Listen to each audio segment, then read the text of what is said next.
کبھی کہتے ہیں ہم 370 انٹرنل میٹر ہے، کبھی ہم کہتے ہیں 5 اگست سے پہلے کی پوزیشن پہ جائیں گے، کبھی مبارکباد کے پیغامات بھی آ جاتے ہیں. کیا کوئی کنسسٹنسی نہیں ہو سکتی اس میں، تسلسل نہیں ہو سکتا؟ خارجہ پالیسی تو ایسے نہیں چلتی کہ کبھی ادھر ہو جائے رائٹ پہ ہو جائے. بھارتی ڈپلومیٹس جو ہیں وہ پاکستانی ڈپلومیٹ سے بہتر ہیں.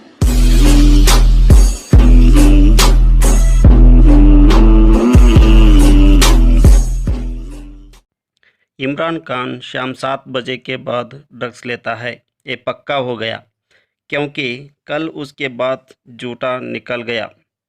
تھوڑے دن سے پہلے پاکستان پی ایم عمران کشمیر بھارت کا انٹرنل معاملہ بولا تھا، مگر کل آرٹیکل 370 اور 35A کو انڈیا نکالنے کے بعد ہی اس کے ساتھ بات چیت کرے گے بول دیا. اس لیے نون لیگ اور سبھی اپوزٹ پارٹی کے سدسیہ عمران خان اوپر غصہ ہو گیا. یہ ویڈیو دیکھنے پہلے ہمارا چینل سبسکرائب کرے، لائک کرے اور کمنٹ کرے. جب تک ہندوستان واپس نہیں جاتا جو 5 اگست کو انہوں نے قدم اٹھائے ہیں اور جو کشمیر کے اوپر جو انہوں نے اسٹیٹ ہوڈ لی ہے، جب تک واپس 5 اگست کے اوپر واپس نہیں جاتا، پاکستان کی حکومت کوئی ہندوستان سے بات چیت نہیں کرے گی.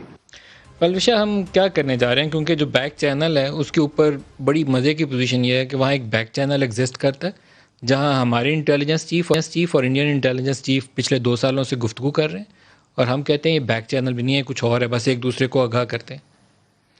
دیکھیے ندیم ملک صاحب، اس میں صرف یہ ڈپلومیسی کی حد تک بات نہیں ہے.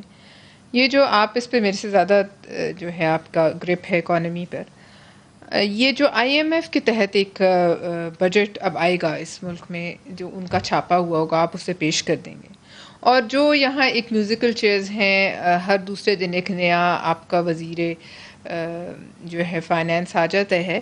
مجھے یہ بتائیے کہ ان معاملات کو بھی اگر ایک وزیر خزانہ کہتا ہے کہ پچھلے وزیر خزانہ نے ظالمانہ ٹرمز پر بات چیت طے کی، اور اس وقت آپ کو یاد ہوگا کہ جب یہ شروع میں آئے تھے انہوں نے کہا تھا کہ میں خودکشی کروں گا، IMF پہ نہیں جاؤں گا، پھر IMF پر گئے، تو وہ جو افسران پاکستان کی بات کرے تھے، if I'm not forgetting، تو وہ کچھ چند ایسے لوگ تھے جنہیں میٹنگز میں بیٹھنے سے منع کر دیا گیا تھا، جو ان شرائط پر شور مچا رہے تھے.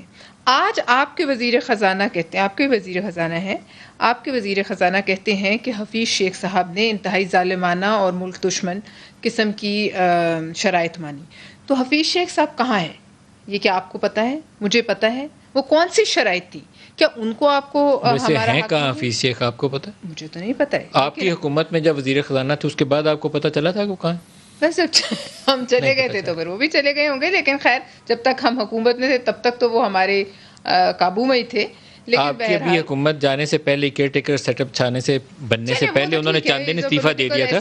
ایسے پولیٹیکل کوئی وہ شخصیت نہیں تھے، لیکن جب تک وہ کابینہ میں تھے جو کچھ کرتے رہے اس کی ذمہ داری پاکستان پیپلز پارٹی کے پرائم منسٹر کی تھی. وہ یہ ہم نہیں کہہ سکتے کہ فلانا مافیا نے کروا دی اور دھمکانے. اب ہمیں یہ بتائیے کہ اگر انہوں نے یہ تمام شرائط طے کی تو ان پر کوئی حق ہے قوم کو دیکھنے کا کہ وہ کیا شرائط تھیں؟ ان کو کیا ہمیں پوچھنے کا حق ہے کہ وہ ایسے کیا معاملات ہیں جن پہ قوم کو بیچا گیا ہے اور کتنے میں بیچا گیا ہے؟ پھر آ جائیے جو ڈپلومیسی پہ ہو رہا ہے. مجھے بتائیے حکومت کی اب یہ جو آپ نے چلائی، چلیں اچھا ہے انہوں نے اپنی غلطی مانی وزیر اعظم صاحب نے اور اس پر ریٹریکٹ کیا، لیکن آپ بتائیے کہ کورونا میں اگر جو اتنے بلیک ماحول تھا انڈیا کا، اتنی افسردگی تھی اور موتوں کے درمیان ایک اگر کسی بات پہ وہ خوش تھے تو وہ وزیر اعظم کی اسٹیٹمنٹ پر کہ بھارتی ڈپلومیٹس جو ہیں وہ پاکستانی ڈپلومیٹ سے بہتر ہیں. مجھے بتائیے جو کچھ بھی ہو رہا ہے، آپ نے کہیں سے اس کی اجازت لی، آپ نے پارلیمنٹ میں اس کو پیش کرنے کی کوشش کی، آپ نے کسی کو بتانا بہتر سمجھا، آپ نے پارلیمنٹ میں اپنے ہی پارلیمنٹیرینز کو کیا بلا کر کہیں بتایا کہ کیا ہونے جا رہا ہے، کون سی ایشوز پر آپ کشمیر پر بات کر رہے ہیں، کون سے ایشوز پر آپ انڈیا سے، کون سے ایشوز پر افغانستان سے؟ کچھ پتہ نہیں، ان کو خود پتہ نہیں. طارق فضل صاحب آگے چلائیں، تھوڑا سا ٹائم تھوڑا رہ جائے گا. طارق فضل صاحب آپ کیا فرماتے ہیں؟ یہ بیک چینل جو ہے پارلیمنٹ کے اندر موجود لوگ کتنے آگاہ ہیں؟ پلوش شاہ بات صحیح کر رہی ہیں. کیا آپ لوگوں کو اس کے اوپر بریفنگز ہیں کہ کیا ڈسکشنز ہو رہی ہیں کوئی ان کیمرہ پارلیمنٹری لیڈرز کو؟ ملک صاحب میں نے بھی وہ شارٹ دیکھا تھا اور غالباً آپ ہی نے جو ہمارے وزیر خارجہ ان سے یہ سوال کیا تھا، اور اس کے بعد جو ان کے ایکسپریشن تھے وہ دیکھنے والے تھے، اور وہ خود بتا رہے تھے کہ انہیں کچھ سمجھ نہیں آ رہی تھی کہ وہ اس حوالے سے کیا بات کریں کہ ہماری جو انٹیلیجنس سروسز چیف ہیں اور انڈین انٹیلیجنس سروسز چیف کی آپس میں اگر کوئی رابطہ ہے یا کسی حوالے سے کوئی گفتگو ہوئی ہے, اس حوالے سے کوئی وضاحت انہیں وہ نہیں دے پائے. ان کے چہرے کے تاثرات بڑے عجیب تھے. تو کہنے کا مطلب یہ ہے کہ اگر کوئی اس طرح کے رابطے ہیں, آپ پبلکلی اگر ان کو ڈکلیئر نہیں کر سکتے تو کم از کم پارلیمان تو ایک فورم موجود ہے, وہاں پہ تمام جو پارلیمانی لیڈرز ہیں ان کو بلا لیں, انڈور بریفنگ دیں اور مشورہ لیں, رائے لیں. اور ملک کے لیے میں سمجھتا ہوں کہ ہر کوئی آپ کو اچھی رائے دے گا, پازیٹیو آپ کو کنٹریبیوٹ کرنے کی کوشش کرے گا. لیکن مسئلہ یہاں پہ یہ ہے کہ جب آپ اپنے آپ کو عقل کل سمجھتے ہوں, آپ سمجھتے ہوں کہ ہم سے زیادہ ذہین و فتین لوگ پاکستان تو کیا دنیا میں ایگزسٹ ہی نہیں کرتے.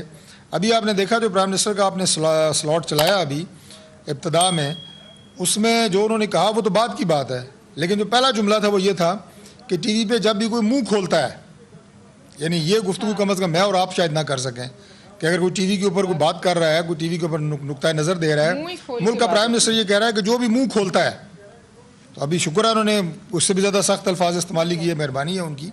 تو یہ اگر آپ ٹریننگ اور تربیت آپ دے رہے ہیں اپنی قوم کو اور اپنے لوگوں کو, تو ظاہر ہے جو آپ کے نیچے اور ترجمان ہیں وہ اسے 2 قدم آگے جاتے ہیں. اور میں سمجھتا ہوں کہ انڈیا یہ اپنا کشمیر کے اوپر ہمارا جو کاز ہے, پاکستان کا کاز ہے, کسی گورنمنٹ کا کاز نہیں ہے, وہ عمران خان کا کاز نہیں ہے, وہ نواز شریف کا کاز نہیں ہے, وہ زرداری صاحب کا, وہ پاکستان کی قوم کا کاز ہے. جب بھی آپ اس میں مشاورت کریں گے آپ کو بہترین اس کے اوپر رائے ملے گی.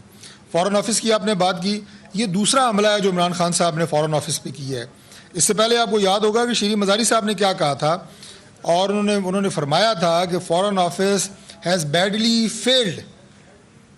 یہ کشمیر ایشو کے اوپر انہوں نے کہا تھا کہ یہ بری طرح ناکام ہو چکے ہیں, کشمیر کاز کو انہوں نے دے ہیو بیڈلی ڈیمیجڈ, انہوں نے نقصان پہنچایا کشمیر کاز کو.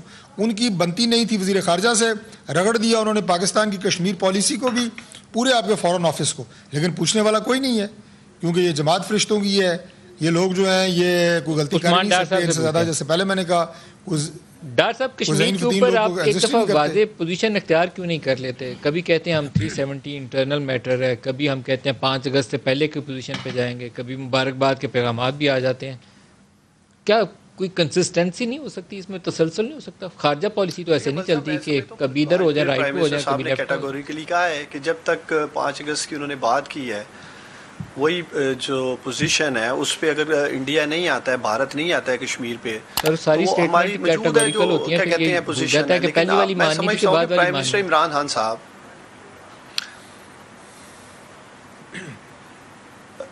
پہلی والی کی بات ہو رہی ہے, پہلی یا بعد والی میں الجھنے کی ضرورت نہیں ہے. میرا خیال ہے ملک صاحب ہم سب جتنے اس پروگرام میں بیٹھے ہیں یا انکلوڈنگ پرائم منسٹر, سبھی کو پتہ ہے کہ ہم نے کشمیر کے لیے کیا پوزیشن لینی ہے.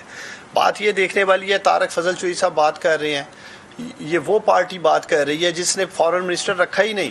5 سال ان کی حکومت رہی ہے, 4.5 سال فارن منسٹر ہی نہیں تھا جس حکومت کا, PMLN کا, وہ ہمیں بھاشن دے رہی ہے فارن پالیسی کے اوپر. جہاں تک لیڈرشپ کی بات ہے, کل پروگرام کر لیتے ہیں, پلو شاہ بھی لے آئے اپنے لیڈرشپ کا کوئی کلپ, طارق فضل چوہی صاحب بھی لے آئے کہ یونائٹڈ نیشنز میں ورلڈ فورم میں کہاں ان کی لیڈرشپ نے کشمیریوں کا مقدمہ لڑا ہے جو میرے لیڈر عمران خان نے لڑا ہے پوری قوم کے سامنے ہے. OIC کا اجلاس ہو, کہیں ہمارے فارن آفیسز کی بات کی جائے, فارن منسٹری کی بات کی جائے, جہاں موقع ملا ہے پاکستان کو. یہ صرف کشمیر کاز کے اوپر سیاست کرنا چاہتے ہیں. ملک صاحب اکانومی کی یہاں بات کی جا رہی ہے, مہنگائی کو ایک دفعہ رکھتے ہیں ہم سائڈ پہ. ڈاکٹر صاحب یہ ذہن میں رکھیے گا کہ اگست 5 کا ایکشن آپ کے دور حکومت میں ہوا ہے. اگست 5 2019 سے پہلے یہ ایکشن نہیں ہوا تھا کہ 370 کو کوئی ختم کر دے یا 35A کو ختم کر دے. تو ان دونوں کا سوال تو آپ ہی سے ہونا اور آپ ہی نے اس کے اوپر پوزیشن لینی اور جواب دینا ہے. آپ ایک دن فیصلہ کرتے ہیں کہ ہم نے سفیر واپس کر دیے ہیں, اگلے دن آپ اناؤنس کرتے ہیں کہ ہم بھارت سے ٹریڈ بحال کرنے لگے ہیں, اس کے اگلے دن کہتے ہیں نہیں ابھی نہیں کرنی, ابھی رک جاؤ. وہ خارجہ پالیسی ایسے نہیں چل سکتی ڈاکٹر صاحب. دیکھیں ملک صاحب, دیکھیں وہ ECC کا فیصلہ تھا, ECC نے جو مناسب سمجھا فیصلہ کیا, کیبنٹ نے وہ فیصلہ واپس کر دیا, تو یہ اس پہ پھر ایک الگ بحث شروع ہو جائے گی. لیکن میں اکانومی پہ بات کرنا چاہ رہا ہوں نا, اپارٹ فرام یہ ہم بحث چھیڑ دیتے ہیں کہ شاید اکانومی تباہ ہو گئی, تو آپ اکانومی کو سمجھتے ہیں ملک صاحب. فارن ریمیٹنس آپ کی 24% سے اوپر جا رہی ہیں, آپ کی سیمنٹ کی ماشاءاللہ گروتھ 17% سے اوپر جا رہی ہے, آپ لارج اسکیل مینوفیکچرنگ دیکھ لیں, آپ کے پروگرام میں آپ مجھے کریٹیسائز کرتے ہیں 7.5% سے وہ اوپر جا رہی ہے.